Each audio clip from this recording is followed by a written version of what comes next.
ఎవరికి అప్పచెప్పారు? ఎవరికి? ఇంక దిగులేందుకు, ఇంకా భయం ఎందుకు, ఇంకా మెంటల్ టెన్షన్ ఎందుకు?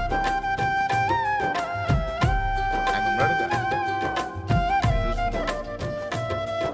నేను ఆయన చేతికి ఎప్పుడో నా లైఫ్ని అప్పచెప్పానయ్యా, నా జీవితాన్ని అప్పచెప్పాను, నా బ్రతుకుని అప్పచెప్పాను. ఇప్పుడు ఆయన పెత్తన కింద నడుస్తున్నా నేను.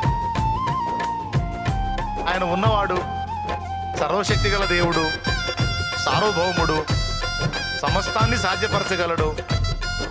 కాబట్టి నాకేం కలత, టెన్షన్ ఏం లేదు. అది ఏ సమస్య అయినా కావచ్చు, శరీర సంబంధమైన సమస్య అయినా, మానసిక సమస్య అయినా, ఆత్మీయ సమస్య అయినా, అది ఏ విధమైనదైనా కావచ్చు. నాకైతే మాత్రం టెన్షన్ లేదు. దేవునికి స్తోత్రం.